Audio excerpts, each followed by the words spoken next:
11. No. She'll hear a melody once, and I'm like, yeah, you got that? It's gorgeous. My son's like that too. And my daughter's starting to be like that now. Yeah, isn't that like so my son will hear a fun? song, and then like a year later it'll come on again, and he'll know it. Know it. Like, dude, like, you haven't heard. Well, I've been working with him. So, all right. Okay, thank you. You always try to have that ear, like to be able to just do that, like and hear something and know it. Yeah. I'm like, you know that, like, you know, like in the world, like there's like 4 of you, right? You know what I mean? It's like that perfect pitch thing, and it's a X-Man power. Now, did you learn the same with doing shows? Because your background's in theater. Yeah. I think it was definitely related with Uncle Larry and Courtney with them on stage. But you know, it's funny. Like, I thought when I knew we were coming here, I thought, I was like, I don't know what my origin story really is, but like if I had to, like, it was. Oh yes, 100%. Like it was even before, like, they were doing it, but like my earliest things were like watching. If it wasn't, it's such a weird thing too. It was like watching Meatloaf. Music videos, because they were like so like epic and so theatrical. And Little Shop of Horrors. You know, there's a movie Rick Moranis version. Yeah, me too. There's a movie that we shared. It's this really weird Frankie Avalon movie called Back to the Beach. Oh yeah, and I've seen that. I own that. I own that film. VHS? Handwritten Back to the Beach. Get the VCR out. I want to watch it. Really? I would stand there and I would perform. TV. Yeah. So that's kind of like Jamaican ska. Not everybody can cha-cha-cha. Not everybody can do the twist, but everybody can do the ska. It's the new dance you can't resist. That's it. I fucking own that movie. Beautiful. I watched it recently too. I mean, meant to be. Just real fresh on the noggin Frankie there. Avalon and Courtney Jansen were my good company. Yeah. That's right. Yeah, we've got Courtney Jansen and Mike Jansen from the band Gypsy Wisdom. Gypsy Wisdom, and all the Hoagies about. So where does like a guy like you, like you get in the theater when you're young? Where was that when we were young? Like, so in the 90s, like, was there a spot around here? I know now there's like CCC and Upper Darby Summer Stage. There's things. Where does it happen for you? She was a freaking star, like when she was younger. You know, she just started. What would you do first? Was it Tiny Tim? No. So, well, I mean, if we're going like, if we're but that's where back, Barnstormers is probably the answer. I remember when you started singing, but I don't remember the context of it. Did you have an uncle or somebody that was in a band and you started kind of like sitting in? Well, no. So of this realm of musical life, I was at Tom and Jerry's when I was like 19, drinking I remember this. Coke. Yes. Roman Coke. And it was it Strangest Angels? Oh, I should really get this right. There was a duo playing, and my dad was like, "Oh, my daughter sings. Like, can she get up?" And I was just like, I was always so mad. I was like, "Dad, no," you know. And they were like, "Oh, sure." Please, no. Oh, I have no microphone. Don't make me sing. But I have my own shell. Yeah, I get it. But yeah, so then I sang. I'll never forget. It was Cyndi Lauper, Time After Time.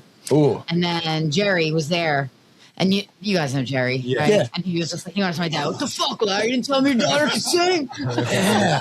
I saw you play. Who was it? There was a dude from Ridley who played guitar. Was the band Swoon? Okay. That was my first, yes, man. And I saw you playing, with that band before. And you went to Ridley, right? Yeah. And my cousin Scott Piffith and Brad Piffith. Yes. Scott told me about you. They're my cousins. Yeah. But Scott told me about you. We're all related by one person. Yes. And then he told me about you, and that's when we were in Thug Folk together. And then we ran into each other at Millersville. So just after I met you, then I saw you at like an E-Courts party. E-Courts. Well, I was trying to like get our backstory. Like my husband was like, "Oh, like where do you guys know these from? And where do you know these guys from?" And I was like, "I've known them forever. I can't remember where we started. I've just known them forever." Yeah, I don't know how we started hanging out either, but we were like kind of running in the same crowd. Yes. It was like, were you hanging with us down the shore, or I definitely had some. Or was it like a Maggie O'Neill's thing? Maggie's. I worked at Maggie's. But I feel like I knew you like a little before then, so it might have been like a shore crew. Like I know we had a circles that ran together. Like it was someone I dated, like friends with you guys, or like it was either Jay or Eric. I'm not sure. Oh yeah, that's right. So we're always around. Yes. And then we just kept running into each other. And I was like, no. So that's where, and you kind of got your start there. And then the first band was like, you were with, well, I was in Generation then. right. Okay. Yes. Was that first? Was that my first? Look how horrible this is with my brains. This was my first. I remember that. Holy shit. Isn't it cool? Remember when you're starting out and like people are like, well, how long have you been doing this? I know with me playing guitar, and you get used to being like 3, 4 years, 5 years.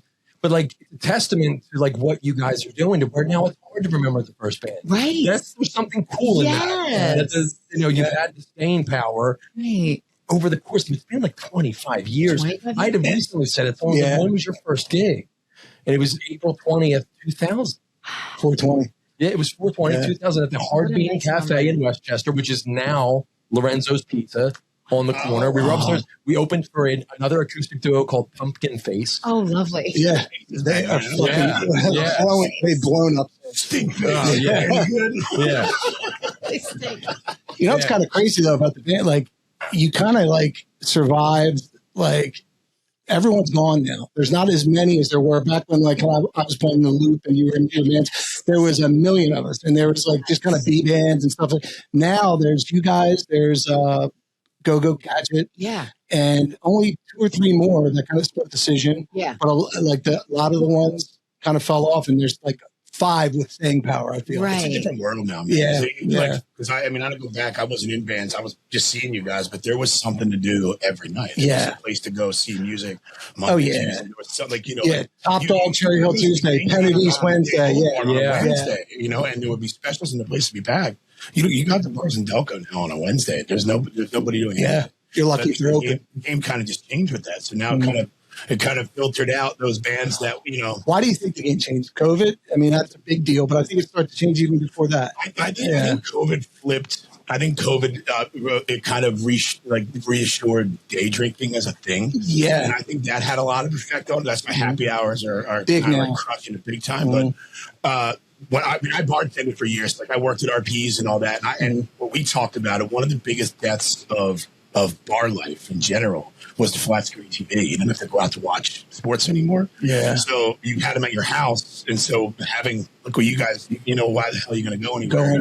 We can do this much easier here. So I think that had a lot to do with it too, and I think it kind of trickled with that. I mean, that's just my opinion. And you combine that with cell phones now. Like, I mean, we've talked about this pretty extensively on the show, but like when we were doing our thing and when you guys were starting out, like we didn't have the smartphone in our hand where you can watch. Like, if you're bored for a split second, boom, I'm not bored anymore.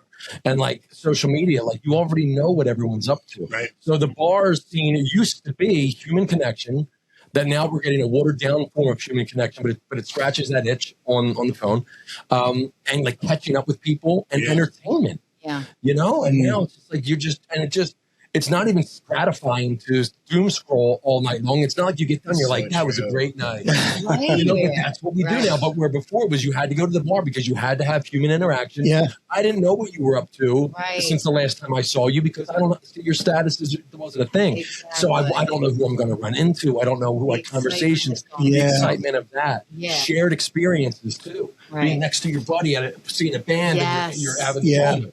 Well, and now that still happens. I will add. But I think a lot of that had to do with it. That's huge. And it's crazy we're saying this, like, because I've been talking about this a lot lately. I just watched the Jeff Buckley documentary. And it's just like, it'll never be like that again. But that's a whole nother podcast. But come back anytime. Might edit this out because I don't know how this is going to come out. I want to say this like respectfully. I feel like another big shift was like money and greed.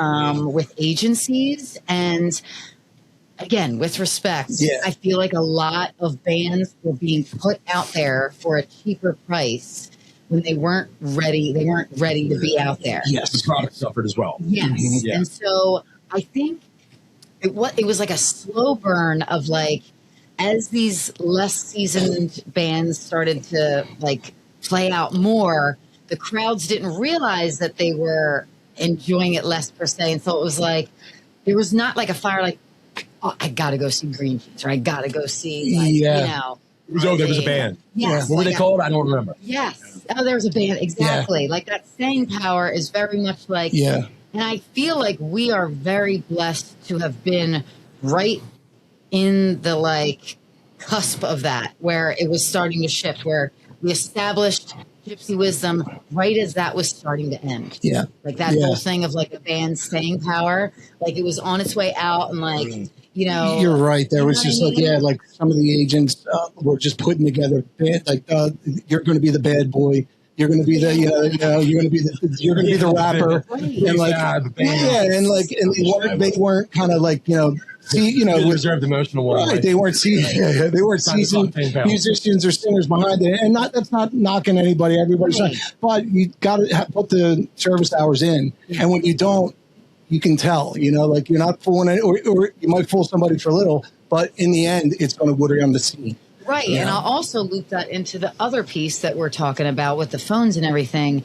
I feel like it's going to sound like get off my lawn. Curmudgeons? Yeah, like I feel back in my day. It's not so much that we're all, because I was almost said that. It's not, and I don't want to get you off your train of thought. It's not so much that we're old saying this stuff. We were just born at a unique time where we had a front row seat to all this happening. Yes. That's how we can speak on it. We're not just saying I'm old and these young kids. Exactly. We watch it happen. No, you're right. You're right. So like, no, I'm with you. I'm with it. Like, so the connection of both like, just bands kind of hopping in, but also I think these musicians that are like, newer and not as seasoned, when they were coming in, they wanted it for different reasons. Like the people that stayed in my mind and heart, like, you said Swoon and like, oh my God, like bands like that where I was like, these are people that love what they do. Every member up there, they practice their ass off, and this is their soul, this is their passion. Yeah. Whereas all these kids now, it's like, how many likes can I get, and how many, like, and it feels more fame chasey versus passion chasey. Yeah, it doesn't. And to piggyback on that, like bands like Green Jeans and yourselves, like like there's certain songs you guys play. They're like, oh, that's kind of what that's you're going to catch that kind of like song or vibe there. But like when it got oversaturated, the sets were exactly the same for the the kind of middle of the road, and maybe because those songs were easy to churn out. But like that was always a good part of like seeing a band that had like staying power. Was like, wow, they're going to do like something like Mr. Green Jeans, for example, Peter Gabriel, and we don't hear that often. Like that kind of went by the wayside a little bit. But we were talking about this last week. We feel it's coming back a little bit, not in the band so much like the bands because they don't have the clubs for that like they used to. But for a while, like in the acoustic scene, I was in my 30s and there's no young people coming up. Now there's a kid from Ridley Park, James Clark. Yes. And there's like 5 or 6 guys like that where like for a while, Go-Go Gadget were the young band and like they're our age. Like so like but nobody was coming up on their heels. I mean, obviously Fat Nez is awesome. Yes. But there weren't too many coming. But now I feel it's kind of changing. There's people like James Clark, there's young guys playing even in the acoustic scene around here. Right. That's like, oh, okay, it is in good hands. It's coming back a little bit. I think you're starting to get now, you're going to get an influx of all the school rocks that people have been cashing in on, all those schools. Yeah. After school. They're going to come of age. I think they're all getting up to that and they're coming in. Yeah. Really talented. That's great. So that means there's going to be a lot of cool bands. It's a really great thing because I think I still talk like I'm still I'm like you said, I'm still relatively new and compared to all you guys. But like, from what I'm learning, even in the last couple of years, is how the young kids want to hear the older stuff. Yes. I was going to ask that. Because it does. It's not like we're. And I think that was kind of like even a shock. Like we go there, like, okay, well, what are the top songs right now? And it's like they're just not working. And then Courtney will go up and do 80 songs kill. Madonna, like 80 songs kill with the young kids. They want to hear CCR, and it's like, what? You know what I mean? It's like, but my theory is it's Spotify. When you get on your parents' algorithm of Spotify, then all bets are off. You want to choose not deciding what we're listening to anymore. Right. Yes, there used to be those shared experiences, like Y100. That was big.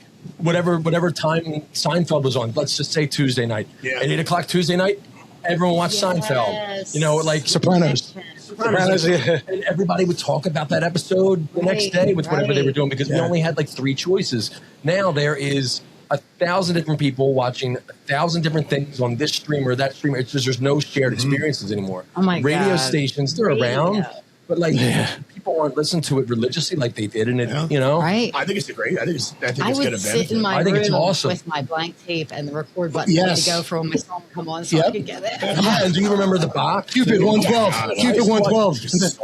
I was watching the box, and I would know the numbers that corresponded to each song because at the bottom Oh my God, it'd be like yes. a little thing, be like call coming in. Oh, Yeah. I And got it in would show buddy in trouble. real time, do the touch tone. Now, do you think there's a small hint of like relativity to it? Like, do you think it's just relative and we're not that age and maybe we don't? But I don't think that, because I don't think that they have, like you said, that same place to kind of like go and get those shared experiences and kind of like meet together at a bar and stuff like that and kind of All share have on that. the phone. Yeah. They don't have that community to Right. share it with the community. It's kind of like they share it with themselves. Right. And Well, even like the places, some of it, which is sad too, because it's like indicative of like how the business was kind of just like fading in different ways. But like even the places where we still held on to that community, like Finnegan's Wake, like, you know, places like that closed down where it was like, that was the spot where we could at least all like the musicians would come together and have like one of those nights. And like those nights just don't exist anymore. Like Mad River Manioc, they go on a Wednesday. I remember seeing you and Danny at Finnegan's, and it was like a Tuesday, and all the musicians were out that night. It was cool. It was like You awesome. don't have to go to those nights to show your bones anymore either. You can just post your videos and say, this is what we're up Not to. the And same you don't need effect, it. man. Yeah, and I guess I do think the other Yeah, the way is- networking's happening on inboxes now. Yeah. It's not the handshake or the hug at the gig. The Right. likes and the views and all that stuff. And it's But to look at it from a positive, it kind of weeded out. Not saying like not as good, but like maybe the middle of the road, and what's left are the people that have like that backbone and the strength of they're strong bands that are there today. So maybe it weeded out like some of the middle stuff, but I think that at the top it's still very high. Yeah. Which brings me to like, I wonder if they're going to open more clubs, or I think that might be. It could. I mean, this like band resurgence clubs, seems to be happening with the younger kids, and this goes back into my everything skips a generation theory. Yeah. Like tube socks. Tube socks, yes. I want to go back to ankles Growing so up, bad. our dads wore high socks, so we wore ankle socks. And we didn't have mustaches because our dads had mustaches. Right. Now, the generation after us, they wear the high socks and the mustaches because their dads had no mustaches, and everything skips a generation. Yeah. So now, Their dads didn't hit them either. yeah, we do deep, heavy existential thinking around Hoagie Time. I'm into it. So I feel like the college kids now, where maybe like the guys that are like 35, maybe the most of that crowd aren't into the CCR or the random Tom Petty. Right, I feel like it's skipped a generation where now it's cool again. Yes, We're like, And say what you in want. high school, we weren't listening to much 80s. Yeah. But we worshiped the 70s. Why wasn't I born in the 70s? All the music was so good. Yeah. Meanwhile, Stone Temple Pilots and, Foo Fighters and Weezer were releasing albums, Pearl Jam. The music was great then. Right. And say what you want about modern country, but I think the resurgence with young kids listening to guitar-based, instrument-based music is Zach Bryan.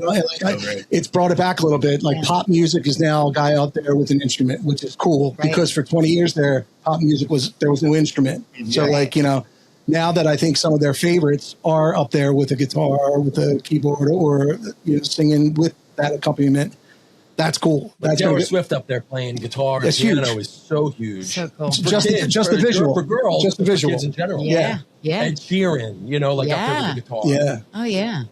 But like for 20 years before that, it was like, I love hip hop, but like it wasn't instrument based. There wasn't a lot of kids learning guitar, you had to be like a musician's kid to play guitar. It's harder than ever. If I had a cell phone as an option, I might have never learned guitar. Right. I might have not been. I might have just got sucked into it. Like there's so many distractions. Dude, Yeah. I don't think it's their fault. Like, Yeah. I didn't have it as an option. I might have picked the wrong thing too. Like You said something earlier. It's funny. Like we spend all this time on our cell phones, right?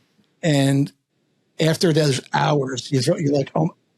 I spend my time horribly. Yeah, where was I? I was telling him a couple weeks ago. I watched a movie the other day, right? Or like 2 weeks ago, I watched a movie and I felt amazing about what I did with my time. And he's like, "Can you imagine that?" He's like, 20 years ago, you'd be like, "You watched a movie? How lazy is that? You didn't do anything." I'm like, but in my mind, the alternative to that, the alternative was 15-second clips, and I didn't do that to myself. Yes. And I gave myself a 2-hour. Like I went it's to, like you're chest puffed out. You went to the gym. You're like, I watched. Dude, I felt like I went to the gym. Yeah. I felt like I went to the gym, and I gave myself a 2-hour thing. I woke up the next morning like accomplished. Wow. Yeah. I mean. That's what watching a movie did to me. That's the movie you haven't seen before. It was fucking Rudy or something. I watched it, but I still Rudy every night. It didn't need any of my attention. I saw it 30 times, but I still was happy with myself. It's a comfort flick, all right, man. It's real. I have my comfort flicks. Back to the Beach is one of my comfort flicks. Don't even get me started. One Crazy Summer. Oh, that's another one. Is one of my comfort flicks. Big Lebowski. And Over the Top. Over the Top. Is that the arm wrestling? God. So I had to, David forgot, like, because I was like, wait, is this like something I like falsely remembered? And I was like, somebody like swallowed a cigarette in that movie, right? Yeah, like, remember the guy, like, he like. Far for the course, in that era. In the arm wrestling circuit, there's a lot of that. There's a lot of crazy shit going on. There's a drinking game in that too. There's like a whole thing. Anytime he says Mike, and he says like relentlessly. And anytime the little kid cries, there's like a whole list of rules there. You should check it out. I can't. I'm gonna watch it tonight. Tuesdays happening. So how often do you guys play? Like, what is it? 2-3 nights a week? And summertime is like a solid 3. With a 4 here and there. And that's another thing too, like, which I'm very grateful for. Like, there's a combination of both, the uptick in weddings that we get, like, allows us to kind of take more, like say no to more gigs, just to like balance it out, like, silly, I guess. But right. But also, I'm just realistic with my energy now, like I don't want to ever half-ass it. I'm like, I mean, we just did 3 in a row, and it's been a while since we did 3 in a row, and I was like, by the last set yesterday, I was like, we did work this weekend, boy. We did I'm going to be honest, I left about an hour ago. I'm home. Oh my gosh. So, I beat the traffic. But speaking on like, it was a combination of, being young and just the availability of gigs. Like, I used to work like 8 days a week in the summer. And take every gig. Whether it was you and the band doing it or an agent, you were doing it 6 a week at least. Oh my gosh. Insane. And you're right. Like, it does take away. Like, it's cool. And when you're young, you can pull it off. And it's cool for the scene, like seeing bands as you're passing by. We'd pass by. Sure. Like, it's awesome to see and be a part of that. But it does, by August, kill you, and like it takes away from the power of the show, but you're young. I wouldn't trade it, but at this age, no way. Exactly. It's like you really do just reach a point where it's just like you just can't do it anymore. You're like, I don't want to admit that I'm getting older, but like my body just doesn't do what it used to. Right. Well, also, and just like I like having my daughter now is like just such a huge shift with all of it, because it's like I'm actually like a morning person now, so it's like doing the late stuff is a huge shift. Like, all during the week I'm up at 6 and then shifting to that night. That happens. That happens when mornings are cool. Yes. I'm not there yet, but I think it's within this year. I feel it. I'm like, wow, this kind of feels good On the horizon. I've been getting older now. Like, back then when you would pile all the shows on, I think the majority of the time, that was for the for getting the notoriety, like I'm putting your name out there. No, that's the word. Like I don't feel like even like, and I honestly, like, we talk about this all the time. Like, I don't think about like the age and getting older and things like that. I really don't. Like, so like when I think about the energy of where the show's going and how things get broken down, like people talk about what we do, like but it must be great to get to do what you love all the time. I'm like, break this down for what we do. We get to do what we love for, maybe there's a couple songs a set for like 40 minutes a set. I mean, like, give or take some of the songs that you don't feel like doing. And then the driving and the prep. And then, like when you go up in front of people, like, I don't know, like being a singer in a band, like we talk about this all the time, like, oh my God, like you got like your anxieties and all those things that kind of go into the full time. You guys deal with that too sometimes. I know I do. I do different ways than she does. You know what I mean? But I guess other things pop in there. But like, of course I do. Yeah, it's like it makes it a full time job. So like, by the time you get to where your passion comes out. And I think those 3 to 4 shows, like there's no other shows where it can, there's no chance to mail that in. Do you know what I mean? Yes. Where it's just enough to get the passions out. And then when Sunday comes, like, okay, man, itches are scratched. Yeah. I need to take a break for a little Yeah. bit. So, I mean, I think that took a lot of time to compartmentalize that and put that in place where, being a performer across the board. Yeah. Yeah, I'll do that too. Like, I'll get to a gig sometimes and it's just me too. So like if it was a band situation, I would never just not show up for a band. But like I've pulled up to solo gigs and like I've driven off before and like, sorry, I got sick. It's just because I couldn't do it. I just wasn't in that mindset. Or I was like having bad anxiety and like I feel so guilty about it. But like there's doing a solo, I mean, and it's different, but doing a solo gig, I'm like, I got nobody to hide behind. I got nobody to feed off of. Sure. It's just me. And like, I've got a sore throat. And like, I've had those gigs where like you go into the first song, you're like, fuck, I just don't have it today. And like, that's a helpless feeling. And I got 3 hours to go. Oh man. And I gotta, there's 2 songs I just can't do today that maybe are really cool and should be included, but I just can't hit it. Can't have it, right? So everything ends up being too monotone, and you're just like, fuck, I feel so stupid. Beating the shit out of yourself in your brain. And it's just these mental gymnastics, and it's like, I'm fortunate to be making some money playing some tunes, but right now this is not what I love to do. It's a real big mental. I think you nailed it by saying like compartmentalizing things. Like I it's kind of not a word I thought of, but it is what I'm doing up there. Like I'm like, this is going to stay here. And then I'm going to kind of do this. And like, I've gotten to the point where 20 years later, like that's absolutely what I'm doing up there. There's anxieties that led me up there. There's like, but I'm at a point where I can put that there and kind of do the show and get 3 sets out, because, we talk about a lot through mental health. Like it isn't always like, especially being a musician, because you've worked since college or your 20s, crazy hours. We're not supposed to be out at night as human beings. We're supposed to be like up in the morning and stuff like that. So like, there's all types of stuff you deal with when you're doing music, like full time. And I'm not doing it full time anymore, but for a lot of years I was mid-30s, wondering where my friends are. But there's friends, but they're my friends' nieces, right? So like stuff like that. Like once I was able to compartmentalize and be like, this is the job, and like do it like that, I was able to deal with those thoughts and like kind of like, oh, what am I doing? Like I was able to kind of do the show that way and not bring the whole world onto my shoulders with all that. Like, oh, what are you still doing here? Why didn't you get that job at Pico? You fucking idiot.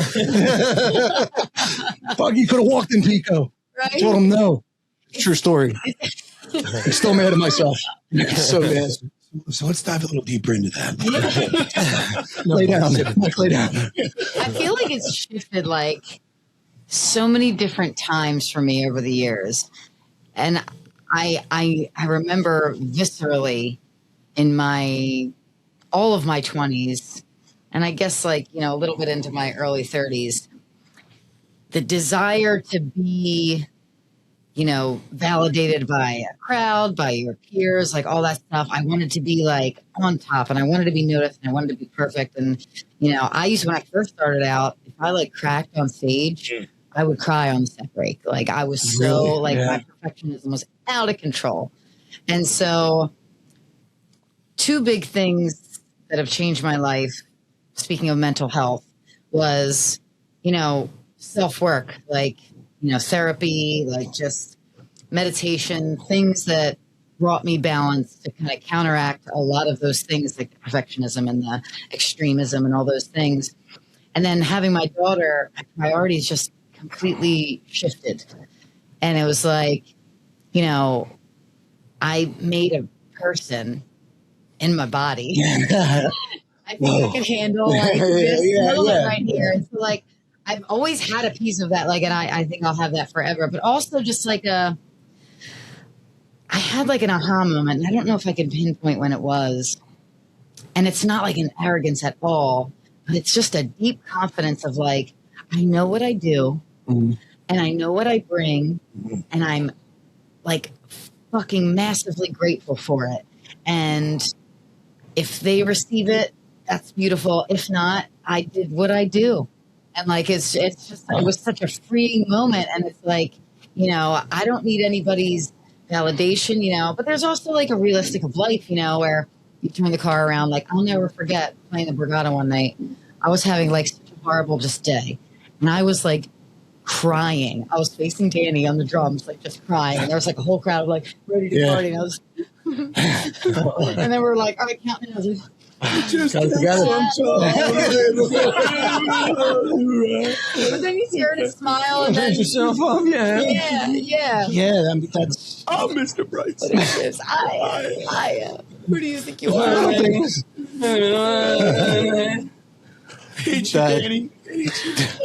Did you know once you had Lydia, like that you were going to continue on, like or after? Were you sure you were going to do music? Yes, very good question. Yes, you were sure you were going to. I was. You're going to be a band mom. Yes, and the funny thing is that when I went back to work after having her, there was a struggle of like, I want to go back to exactly where I was kind of thing. Like, but it didn't exist anymore. Just 'cause I was just a different person in so many different ways. And so it was like, I knew I was going back. I didn't know it would be so different. And I don't know if I'll even be able to articulate that well, but it was like, yeah. So again, the priority shift, I mean, I knew it was coming, but it is like parenting is just, you don't know until you know. Like that's such a very, like, it's just one of those things. And so I'm definitely like a very hands-on, Aerosmith, don't want to miss a thing of her life kind of thing. And so, experiencing that with trying to go back to the party was like very jostling at first. Like, how do you juggle that? It was very overwhelming, and to add like, all of it in that, like I'm breastfeeding. And so like I'm in the car, like pumping, and then I'm trying to like drink and I'm like, and I'm like, you're spreading yourself in 1,000 different, I was spreading, which is not fair to yourself. And I was like, who am I right now? And then a bunch of things kind of started leading up to this like catalyst. My aunt passed away. We went and played in Vermont and I just lost my shit. I was away from my daughter. My aunt had just passed. That was right when you started. And I couldn't go on the third set because I was just bawling in the band room. The next day I woke up and said I wasn't going to drink for a while. And then that turned into 3 years. I was sober for 3 years. And that sobriety changed the whole game for me. Like I'll never be the same performer I was before Lydia because of all of those things that shifted it. And like, even those tougher nights, like I'm not saying, like, or I am like the crutch of, having a drink. Like, it's like, all right, this night's going to suck. Let's just get wasted. Like, I can't do that anymore because of Lydia. Like, I don't want to wake up the next day and just be like, incapable because hangovers the last 3 days. I can't be the mom I want to be with a hangover for 3 days. So it's like all these shifts happen. And I think that's honestly, to loop this all together, where that confidence came. Because like being able to do this job that meant so many different things to me in my 20s, like being sober, being a mom, and, just being in this different place, really, it was like, oh, I got this. Like I just, it made it was like you trusted your skill. Like it wasn't about like having to do all these things. It was like finally letting your mind go like, I've done this my whole life and this is just what I do. Yeah. And it's work's not a bad thing. Yeah. Like just a lot of people give that a bad stigma. Oh, it's work. No, it's work. Yeah, absolutely. Yeah. And that doesn't have to mean a bad, you're right. Because sometimes, it's a job. Like, it doesn't have to be said like that. It's work and that's good. You put the work in to show that work. Right. And then I'm sure like you felt better. Like once you were fair to yourself and stopped trying to get that you back of like, La Costa and party girl. Yes. And finally just kind of like didn't realize you didn't have to be that. And it was never going to happen, even if you wanted it to happen. Like you could just kind of like rest on your laurels and just kind of be the performer and musician singer you are. Yeah. Big shift. Yeah. And there's a real authenticity in knowing who you are and being that on stage rather than playing the role. Yes. And I was going to ask, so Gypsy Wisdom being as popular and as busy as you guys are and have been for so long, what do you think the key is to that as bands come and go? Do you think it's authenticity? Yeah, I would say that's Danny Guns? Obviously. Undoubtedly. Because He's the a best lot of part. names He's the are best. on, and you see different names on different schedules throughout each summer, but it's always Gypsy Wisdom, and rightfully so. Yeah. Thank you. What's the key there? Let me say, we're joking like Danny Guns, but yeah, like when we started this, it was, a partnership on every level, just wanting to share this and have this. And we created it from this place where all of the pieces had to feel authentic. All the musicians, we wanted to create connections on stage that weren't just plug and play things. These were people that we made family, like everyone in the band. It was like that connection.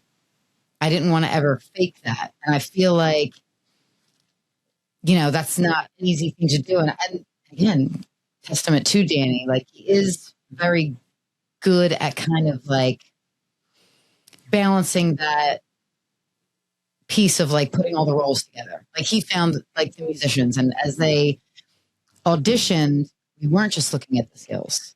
It was how does this human being fit into our soul project here? Because when the prefab bands, the formulaic bands really started to be a lot, it was almost like you'd giggle as you see them load in. Because that they don't hang out off stage, and it just seemed like this guy, it just became too blatant that this guy is the bad boy. Yes. This guy is the guy that listens to hip hop. Dresses in a goofy shirt. Right.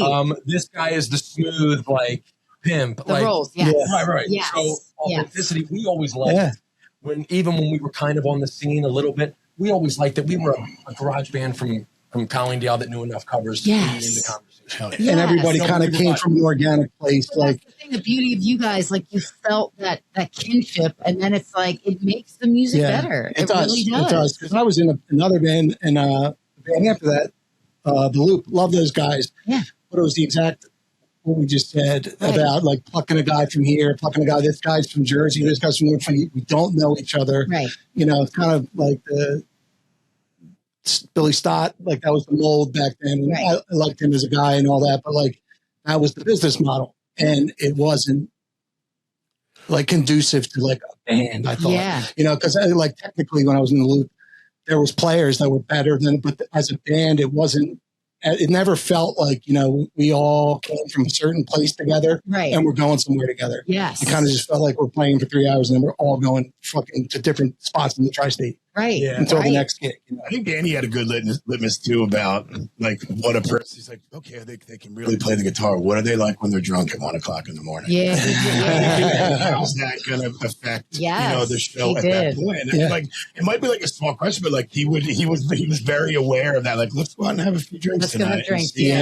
Once you go up and sing now that you've had a few, and you know what I mean? Because not doing it, but there are some guys in the scene that once they have a few, 1 o'clock rolls around, that's not pumping the way that it was at 11. You know what I mean? So he had his thumb on that pulse. He's but let's just, And I think it's even more important for a band like yours, right? Family, husband, wife, cousin, for the other guys to be the right guys. Yeah. Because you already have that naturally with Mike and Dan. Right. So those guys got to be absolute fits. They are. Yeah. Well, that's the thing. And it's tricky. People don't realize, you were saying earlier about there's 40 minutes of set where it's that's the joy of the job, in a nutshell. But the rest of that time, especially in the summer months when we have 3-4 shows a week, you spend so much time with these people. Yeah. If there's any sort of, and I've been in bands like you said, where when you're younger, it's a little more carefree and you can fuck around with that. And it's not as detrimental, but I'm a grown woman now. I don't have time to delegate. Yeah. Who's hooking up with who? Yeah, guys, I can't. So it's just like, so yeah, that importance is like, we're going to spend time together. Like, are you going to say like, I don't know, goofy shit? Like, I mean, I'm not like, don't make this weird. Like, let's just, and sense of humor, like all those little things, but it's like, and that comes out on stage though. Like those little things come out when you're like in that last big chorus and you see like everybody's kind of in sync, even grooving the same way. Like that comes from the garage. That comes from a place organically that like, I remember the manager I used to have, like he would like make two of the guys talk to like girls and stuff. Like you had to talk to 10 girls and like go home with like 2 a month or whatever. Like, go home with 2 a month. Dude, I was the only one in my early 20s. You said that too, right? Yeah. Yeah. Talk to 10 during the set, you got to go home. I was the only one in my 20s. So they're all like, other guys were 40 and looking at me like after I'm like, this is uncomfortable. Like, hey, I'm like, you're the young guy. You were coming with me, right? Yeah. He must come in the car now. Yeah. Yes. New rule. Let you can watch. All of a sudden, I turn into Wade Wilson because I can play guitar. I can't. Oh my God.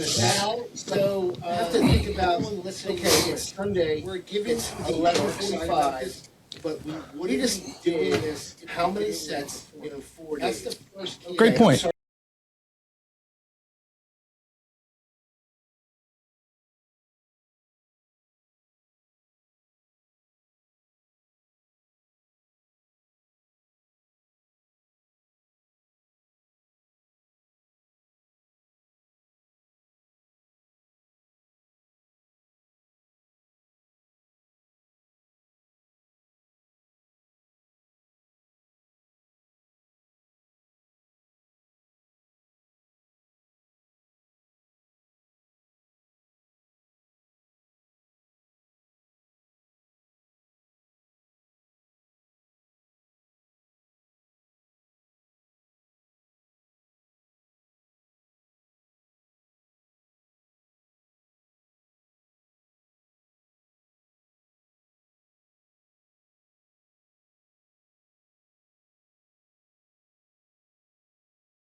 Be like a newbie's 100%. You know what I'm saying? Like, because you can you delegate your battery power. Yes, and you don't have to do that wasted energy that you do. Like in my 20s, I remember I would just be energized just because I thought that meant that I was being active and I was being exciting. That's wasted energy. You look at the full, but if you come and you say that for like the last power note or something, that's enough. Yes. And pull back and like do that, but like you saving it for the right time. Energy. And like we talk about this, you say like the standing still thing. Like I'm learning on the fly now. Like me and Cord talk about it. The world I come from into this one. I mean, I have a degree in theater, and so I come from things are very structured and it's very you went to college for theater, right? Yeah. I went to Upwood Park University. That's what Pittsburghish. I've seen some of your clips of doing the scene on stage. Oh, it's a completely different world, right? Yeah. I mean, dude, so impressive. Because I've seen you on stage with Gypsy Wisdom singing rock and roll and stuff like that. But I really enjoyed those clips that I saw of you doing your thing. And I've never been to a play before. Like I've never seen that stuff before. Oh, wow. But dude, very, very cool. Oh, thank you very much. Yeah. I mean, when he's coming from that world, everything is so structured. Like you have a script and it's all, coming here, it's like kind of all bets are off. And being a dancer in the way that, especially the men, like we always feel like we go out there and give 110%. I'm going to work so hard. Yeah. And I work it into myself doing that, and it was like honestly, I was very lucky. Coming obviously, like I joined this band, and Courtney. That's what I always says. I guess I have to follow her again. All right, and obviously having Joe Tutlow. But your voices blend together. I don't know if it's because you're related, but the voices blend together when you harmonize. I think it's what just across like we can spend as much time together, whatever. Our relationship. Finish sentences and stuff for each other. Call us the Loader Brothers. It's kind of like we'll just start quoting Back to the Beach on the microphone, and nobody's ever seen the movie. We don't give a shit. I don't care. And then just start playing. Don't stop believing it. Okay, guys, come on. banter, more banter. But I mean, it was really like in the last 2 years where I gained that confidence. I never thought that me just standing there on a rock stage would have power. Was enough. I felt like I had to show everybody how much energy I had. Yeah. Instead of being like, this is exactly what That's the biggest misconception. You know? Yeah. And that's, and what I can bring to a project that has so much talent across, like, what the fuck am I doing here? You know? And I guess like that part of it was like, be you. Yeah, be you. Yeah. But like you guys said, like there's an art to that as well, to pick your spots where, you don't have to hang from the fucking rafters every You know who's great at that? The older version of Bruce Springsteen. Like, I don't know if you've seen Bruce on Broadway, but his stillness.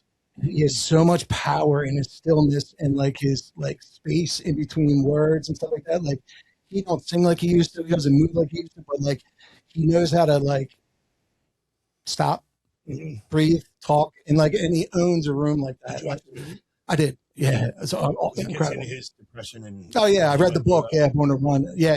His stuff with his father was great, but like he's mastered, like, and I'm a Bruce guy. Some people aren't, but the older Bruce, like the elder statesman, is just like mastered, like his vocals, even though they're not as high as they used to be, they're even stronger now because he commands it better. Right. He has power over it. Dude knows exactly who the he knows who he is, and he knows who he is. That's so key. Right. The lyric doesn't work with that. I don't give a fuck. That's what the lyric is, man. Yeah. You know what I mean? It doesn't exactly fit in the line, Right. but You know exactly who you are on stage is the power. Yeah. Because people can tell if you're faking. Absolutely. 100% you can tell if somebody's up there and they're not comfortable or they're doing something that like I'll watch Michael Kampf play and I'll be absolutely mesmerized. Right. And I'll have that inner conversation like, well, do I need to do like more of like what he's like? Watch him. What's he doing? Right. Do I need to be doing more of that? And it's like I don't even think it would look right, even if I nailed it. Right. Because it's him. Not me. It's his. It's him. And that's like you can see Mike. Mike plays so often that, and this is not a knock. I love Mike. We all do. But it's not rare to see him in bad voice because he sings so often. Right. So it's not rare that you'll catch him where he's barely able to sing. Right. But you don't even. The show is no different. Show. Sure. You're like, from the first note, you're like, his voice is shot. But not for a still second. gonna get a But great not shot. for a second. You're like, I'll catch the next one. Right. You're like, his voice is shot. Yeah. But you're still right I'm in it. getting entertained. Yeah. I mean, especially when before he got Sure. sick and like before COVID, like when he was sick, that's when I was going. Since then, and he lost the weight. He looks 10 years younger, and he sounds better than ever. Yeah. 10, 15 years ago, I was like, I hope this like isn't like because we all thought that. Yeah. Like, but even in those shows, I'm like, he's still fucking Mick Jagger. Yeah. Look at him. He owns.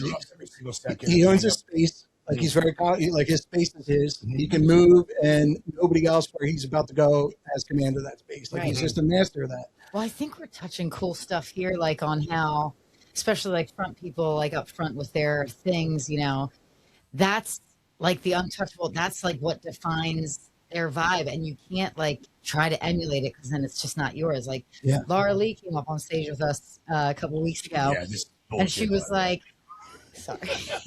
She's like, man, I feel so weird up here without my guitar. Like, because her thing is she feels comfortable when she's strumming her shit, just kind of like doing that. And she owns that. She owns that. Like Kristen the Noise. I don't think that girl stands still for a second. She can just jump through like she jumps the holes like and a hits gymnastics every note. routine. Yeah, and that's her thing. And it's like don't copy it, like because it's like if you don't find your own thing, then it's going to be sniffed out. Yeah, because very quickly. Yeah, right away people can tell whether it's authentic or not. And when you're catching something that is real and they're crushing and it's authentic, those are the people that last. Yeah. So if somebody's, I don't want to say describe what Gypsy Wisdom is, but let me take a twist on that. Describe a night where Gypsy Wisdom is firing on all cylinders. Friday. Like what are the strengths? Like what, like on a night where everything's perfect, what are the best things that you guys bring to the table that like somebody would walk away with? And this isn't being cocky. This is just answering the question. Well, first, I think musicality wise, we are really at 2018 with this lineup, same lineup. It's a well-oiled machine. There's a like, we could read each other's minds up there. So musically, there's like just like a effortless tightness. Yeah. And then I think energetically, like Friday, that was a top show. Like, I feel like when we, again, just stand in our most authentic selves, when we know we're doing it, like when we know we're like there, like there's just like that feeling of like, you know, I'm doing what I do, and like, and you feel people feeling it. Yeah. Like we're very big on the, like both of us, which is why I think that we're such good like co's together, is like we're very big on the boomerang, like very big on like, I'm not singing at these people.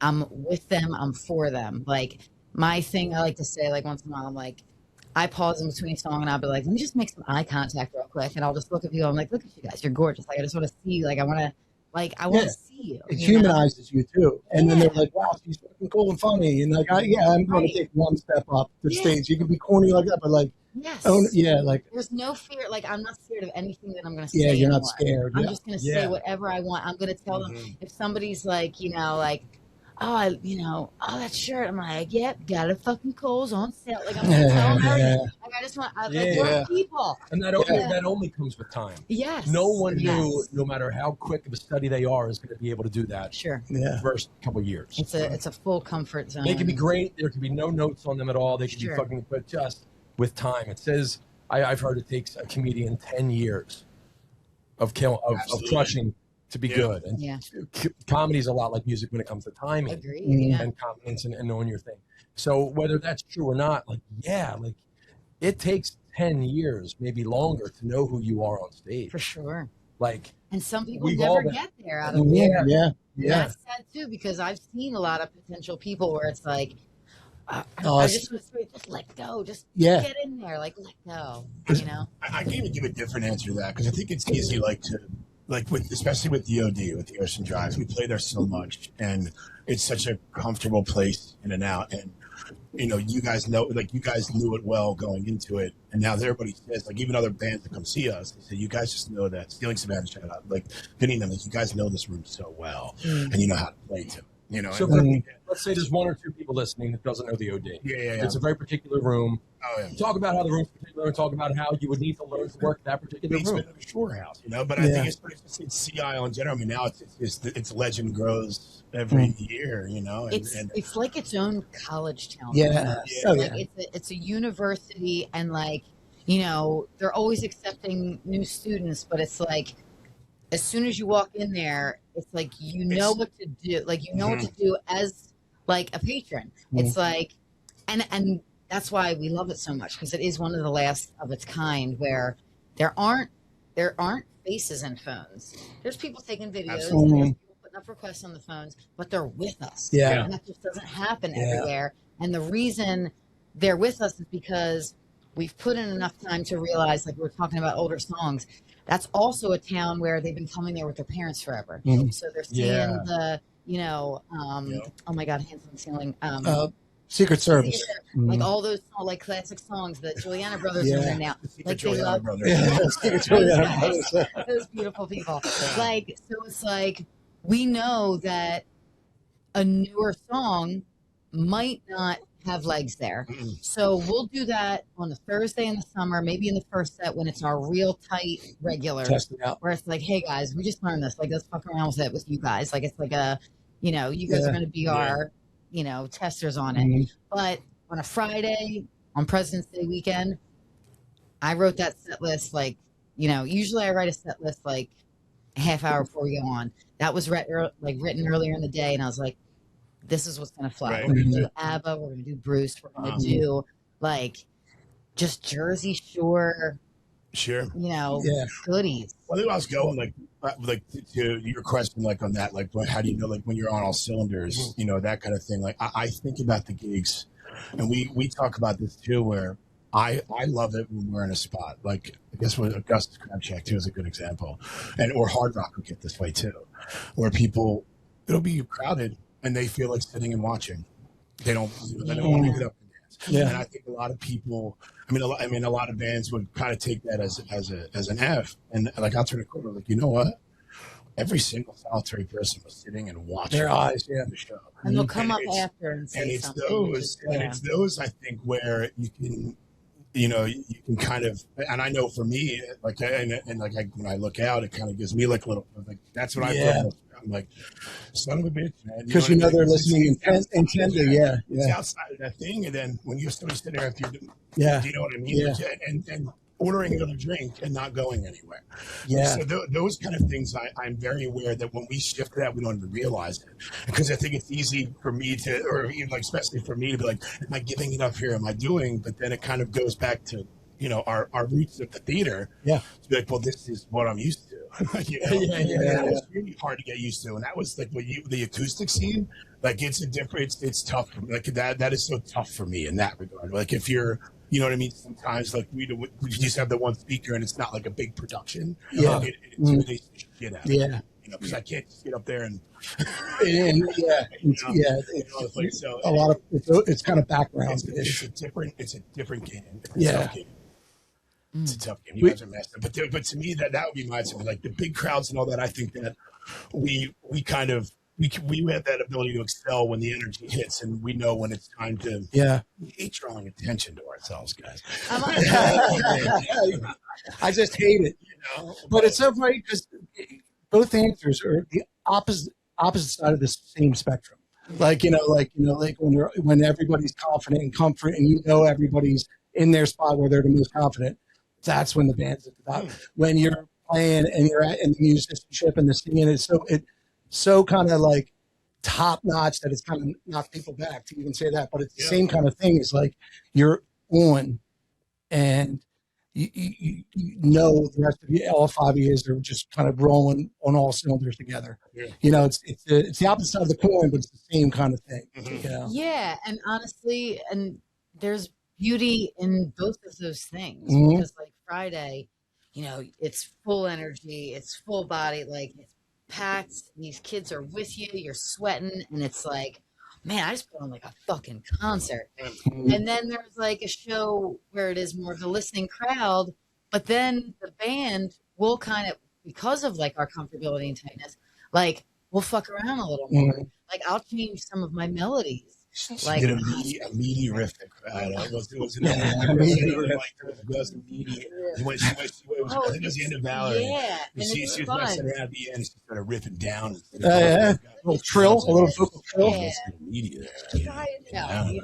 You know. So that makes when that. You look over her, you think that she's doing it on purpose, but no, man. It's just catching. She's living in that moment, in the moment of just being a performer. Yeah. You know, you can an artist. You're having fun. Did you just fuck around and have fun, bro? We're not supposed to be having fun here. We are not. Yeah, you just found out that you fucked. And that's real artistry as well, because we're not just DJs that are playing these songs. Right. You know, we're interpreting them through our own experiences, our own tastes. Yeah. And yes, they'll sound really close. Yeah. You know, by design. Right. But like, yeah, ripping a little bit down, set us up or whatever. Like, we are musicians, we are artists. Yeah. Even if it's just in our interpretations of it, but like still, like there's room to breathe ourselves into them. Right. Right. Yeah. And I think, you know, I take a lot of pride in my audibles. Hey, wrong audible could be a nightmare. So yeah, you should take pride in them. Yeah, like if I read the crowd and if I feel like it's going a certain way, I'm like, this song can't stay right here. Oh, I have an example. Dude, I was going to say this story too. With going back to the Laura Lee thing at Village Pub, she brings Laura Lee up and they do Zombie together. I mean, fucking bring the fucking house out. Yeah, you know, two of them. Just absolutely killing it. Yeah. We're sung it up. I come up upstairs. Courtney's like, Michael, you want to do one? And I look down. It was All Star, and I was like, somebody moves. And I was like, I'm not doing All Star. Like I can't after that. Yeah, that's the corrupt energy, Jim. This is bullshit, man. Switch her off. Just do Zombie again. Do you find like when you got in the band, did the background of theater like help you sing with people? Like you guys harmonize together. I know Danny like. You guys are pulling out 3-part harmony and shit. Yeah. Maybe 4. Like what the hell? You guys, I mean, you guys are all capable. Yeah. Yeah, that's. Was it your background? Like there is like it's like bringing me in. Like I am a different kind of singer. There are obviously there's things that we don't do the things that we can. That I especially like I'm not a fantastic backup singer. I never learned the art of it and. just always escaped me. Sure. You know, so there's some things where I can lend myself to it, but then there's other things that I can't in that regard. Yeah. You know, but I think that's just all a matter of Me too. knowing what you're good at and what you're not good at. Yeah, right. Doing the thing that's theater in a nutshell. Yeah. You know what I mean, I'm not going to go and audition for, you know, I was never going to audition for the Judas and Jesus Christ Superstar. Well, actually, I have. Were you Judas? I thought you'd be a Jesus, but but the love interest, I was never, you know, considered that. Right. Like popular, good looking, you know, Jake and the '80s movies guys, like all this. Like I'm not. I got what you're saying. Yeah. Like, you gotta know where your niche is. Exactly. Yeah, where you fit. Because I think sometimes you can push against that, you know, and I think and it can work sometimes, but knowing who you are and putting that forth. The best version of that, big part of a band's success in general as well. Because I think that's a lot of failures that we see. Is like, why are they doing that? Because you go into some artists, like when I first joined the band, we were trying to, you know, like there was a lot of that going on. Yeah. And Harry Styles was huge when I first got him with the band. And there were some Harry Styles things that didn't work. For some reason, Watermelon Sugar. But like me and Danny talked about this last week about that song. Like usually it didn't really go over, and I was like, you know why I think it went over? Joe found a reason he liked playing it. Joe did. Yeah. John's like, there's actually a pretty, and everybody at one time said that there was something about that song that they liked. And I'm like, well, I mean, I think that's like the formula of success, because you go up there, and even speaking of Green Jeans, I travel with Joe, so I hear everything about Green Jeans, and where they kind of lived was that they played the songs that they liked to play until it became the thing that people heard them do, and then they would come back for it, you know. Expecting to hear that. Exactly. So you stick with the things. If you go up there and sing a song that you hate, like there'll be popular songs, I just don't like to sing it, you know. Yeah. And why do it? Yeah. You know, for who and for what? Yeah. For who and for what? Yeah, for what? Ricky Waters. Yeah. But yeah, to keep those songs to a minimum of those like that are just kind of fillers, you know? Right. Because fillers, like, it got to a point, like getting back to what we were talking earlier, there was bands that they just based their whole night on fillers. Right, like, you know, like you got to have a filler, but man, try to have an identity too. You know, that identity is cool. What's your show stuff? Yeah. So what's the future hold for Gypsy Wisdom? What's coming up? Obviously this summer, but anything big St. Patrick's Day? Yes. Thanks for asking. Yeah, lucky Irish. All right. Look at me. Yeah, we're plugging. Look at me. I'm horrible with dates. Okay, because it's not. Okay, March 14th. Saturday, March 14th. We're doing like a huge black party tent event with DJ Smooth Event Group. I'm not sure what time we start, but that's pretty smooth. It's smooth. Where is this place? So it's switched locations. Let me look at this too, because I don't want to say anything wrong. It's called the Avenue. The Avenue, right? Yeah. It's the Avenue. The Ave. Yeah. It's on Columbus, right? Oh, like Delaware. Yeah, Delaware. Yeah. Yes. This is the 4th new venue. year. Have you been there? So no, we haven't been there yet. The previous 3 years, they were at the Winston in Philly. Yeah. Formerly McFadden's third. Okay, yeah. Right there. Okay. So they had a big tent stitched there. Yeah. So this year they moved it. I think as it got bigger. Is it just you guys? No. Just us band, but a bunch of DJs. Oh, and then Richie Baker is playing acoustically. He's a trio now. What is it? Was Delilah's. Delilah. Was it really? I went there I once. went there. I know what we're talking about. Frisky Delilah. Not the radio show. Not B101 Delilah. Yeah, I love her. You're talking about the steakhouse? that's where the Russians sell drugs. Not Delilah's. The Northeast Russians. Okay. The dancing lady. Yes. Yeah. Spring Garden, Delaware. Are you gonna? Yeah. Are you gonna look across the street of Finnegan's and cry? I am. I'm open sure the door. I will. Yes. Oh my gosh, so many good times. 40. But yeah, that's gonna be amazing. It's like and it is like there's the events like that you just they just feel good. It's like because there's not as many anymore. Sure. You know, and it's like not. we used to do the Paloozas at Mad River and like things like that. Like a big tent event is just a good feeling, and being outside. Does that exist day. anymore? That Mad River thing? No. Yeah, that was huge. Yeah, Riv closed, so they don't do the cruise anymore. But and then the summer, people can see it. OD. Yes, How about Drive, Inlet, and Wildwood. Wildwood, yep. Where else are we? Oh my gosh, summer. Yeah, we got Atlantic City, we got Hard Rock, we got Ocean Casino. Is the Gypsy Bar done? Did I see that closed? Yeah, it's a back. You were always friends with the girl that worked there. Yes, Dominique. Dominique. Yes. That's her name. Dominique. It basically went down after she left. Yeah, Becca. I remember Becky or Becca. She was blonde. Yeah, Becca. Yeah, she was there when I played there. And Miss Dominique, I remember there. Yes, Dominique, my girl. But you're also doing a lot of weddings? A lot of weddings. How many weddings you guys doing these days? Oh my One a month? One every other month? Oh, more than that. More than that, yeah. Well, I guess it was a certain time of year, though. But we're close to 30 a year. Yeah, what do we say? Like, we finished, we got to Labor Day last year, and you get home from the shore and unpack, and I look at the schedule, I'm like, we are busy. Yeah, I thought, September and October were crazier than and the best part about weddings is like, it's not as much. Like you go there, you get it done, like it just doesn't take as much out of you. A lot of time, and a lot less energy, obviously but like more money. Yes, and just the joy of it, because club life. Yeah, it can be draining with like energies and There's highs and lows, and you got to ride them over 3 sets with breaks and stuff. So that's tough to navigate. Yes. Or at a wedding, you can control the whole. They're just there to celebrate. It's love, it's family, and these we are very blessed. We've had just amazing couples, and again, shout out to the OD. Like a lot of our couples come from Sea Isle, but they are like, and we're at that, and I'm just so grateful. We're at that stage now where people are asking us to play their weddings, and they're like, we've been following you for 10, 15 years. Awesome. Oh, that's like, great. We started following you for 21. I'm just like, and you guys have been, you guys are an award-winning. We are wedding act as well, right? right? From the past. I mean, Guys, listen, we don't think about stuff like that. That's why I'll bring it up. I knew you guys. Oh, he's got the award on the shirt. He's putting on the shirt. Oh wow, tattooed on his chest.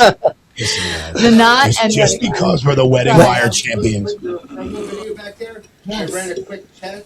I would have got copyright block, and no one would have ever saw it because that video, by the way, is epic. The other thing is, guys, we're going to do a different take on our normal video because you guys are just having such a great time right now. Everyone has to see everyone's reaction, so we're going with that. Take it. You got to give me your schedule so you can do voiceovers and we can throw them out there. Oh, fun. Yeah. That's HCO Hagen, everybody. Hoagie Time producer. Loves his guys. Yes, loves his guys. Takes care of them. Well, guys, thank you. Gypsy Wisdom, you guys are the best. Before you roll right now, now we're recording these. We didn't get any of it. Do everything we never did the intro, so I was there, but I was like, so when you guys want to get going? All right, do everything we did the same exact way. Remember, before we wrap it up, what are your socials for the people that may be uninitiated?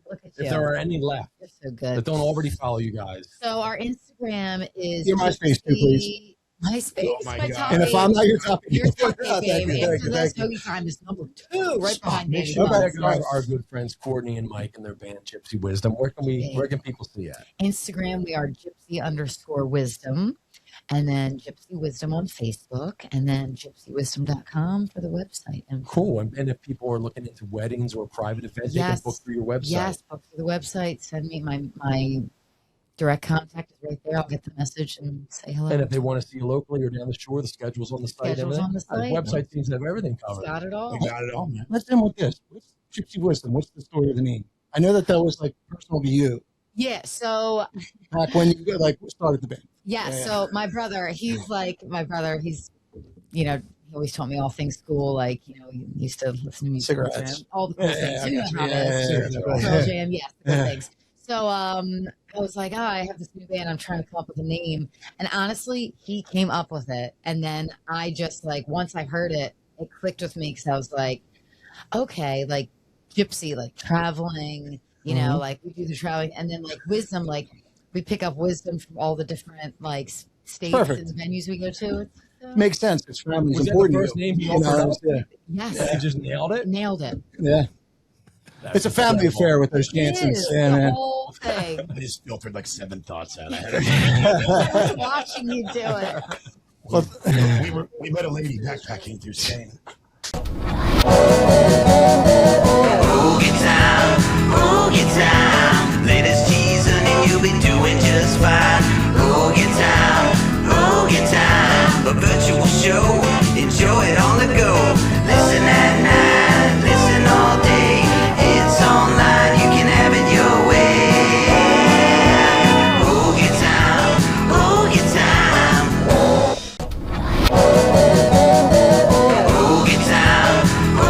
time. Latest teasing and you'll be doing just fine. Hoagie time. A virtual show.